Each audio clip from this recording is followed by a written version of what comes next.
Hello friends, welcome back to my channel. My name is Ankur Mehndratta. दोस्तों में हम बात करेंगे डंकी की डे 8 की बॉक्स ऑफिस कलेक्शन प्रेडिक्शन की। 8 बजे तक डेटा आ चुका है, कितना कमा चुकी है। ये जो थंबनेल आप देख रहे हो ना, सॉरी राजकुमार हिरानी सर, इसके ऊपर बात करेंगे और खुल के बात करने वाले हैं आज। क्योंकि आज का जो कलेक्शन देखकर ना मेरा तो दिमाग खराब हो गया कि यार मजा नहीं आ रहा। पहले आपको ऑक्यूपेंसी बताता हूं, फिर मुद्दे पे आएंगे, बात करेंगे, और फिर आप में से कितने लोग मेरी बात से सहमत हो वो जरूर बताना, क्योंकि ये सच आपके सामने कोई बोल नहीं रहा है। आज हम बोलते हैं आपके सामने, और भाई साहब खुलेआम बोलते हैं। पहले आपको ऑक्यूपेंसी बताऊंगा, फिर आते हैं मुद्दे के ऊपर। बात करें मुंबई की 13.33% ऑक्यूपेंसी, दिल्ली एनसीआर 12, पुणे 13, बैंगलोर 13.67, हैदराबाद 13.33, कोलकाता 17, अहमदाबाद 7, चेन्नई 41, सूरत 10.67। ओवरऑल ऑक्यूपेंसी की बात करूं, मॉर्निंग 9.97, मतलब 10% से भी कम में रही है। आफ्टरनून की 15.98, ऑलमोस्ट 16, एंड भाई इवनिंग की 12% की ऑक्यूपेंसी है। जो ऑक्यूपेंसी चल रही है, 4 करोड़ इसने कमा लिया है 8 बजे तक। मैक्स टू मैक्स हद मार के भी ना, कितने भी घोड़े दौड़ा ले ये फिल्म, 8 करोड़ से ऊपर नहीं लेकर आ पाएगी।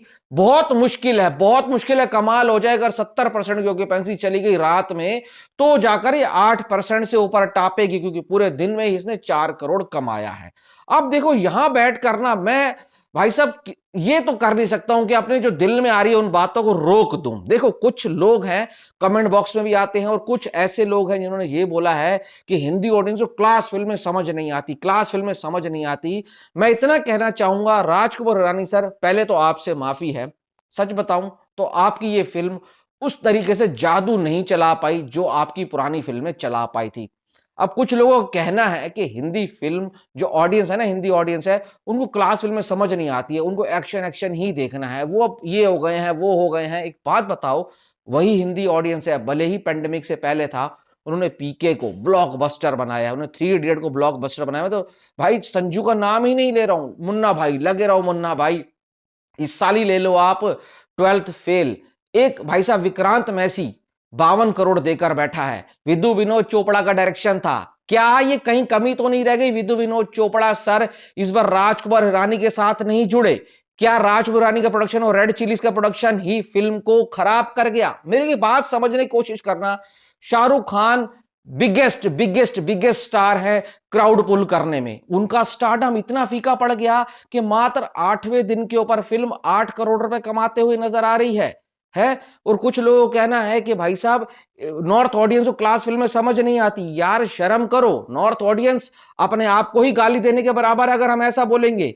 क्यों नहीं आती?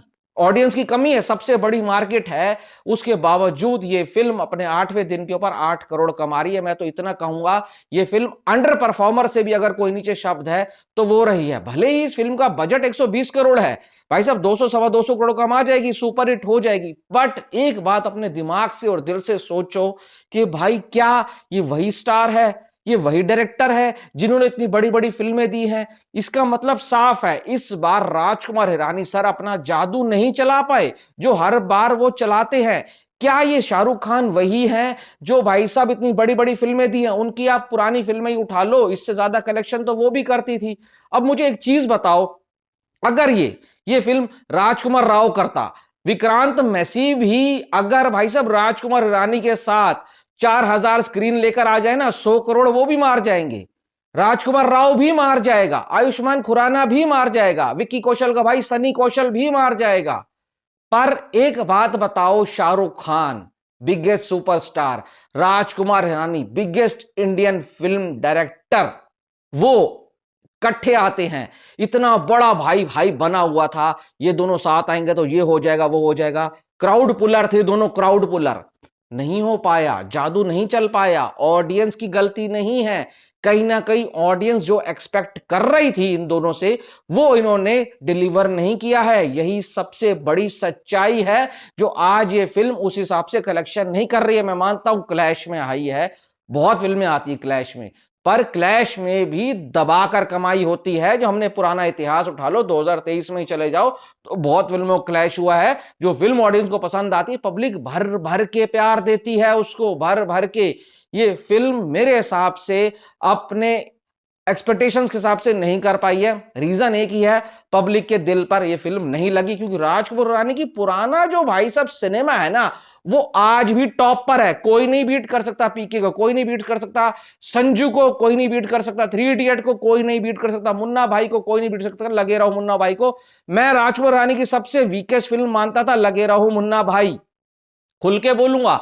डंकी उस कैटेगरी तक नहीं पहुंच पाई जो पीके और भाई वो अपना 3 इडियट वाली कैटेगरी है, वहां तक नहीं पहुंच पाई, बहुत पीछे रह गई यार, नहीं कर पाई ये जादू। इसलिए कुछ लोगों को ये बात बुरी लगेगी, क्योंकि सच हमेशा कड़वा होता है। और जो लोग ये बोल रहे हैं ना हिंदी ऑडियंस को भाई साहब क्लास फिल्मों की समझ नहीं है, तो आप अपने आप को ही गाली दे रहे हो, क्योंकि आप भी हिंदी ऑडियंस ही हो। बात सच्ची लगी हो तो लाइक शेयर कर देना, नहीं तो आपका जो मन करे वो कर सकते हो। Thanks for watching.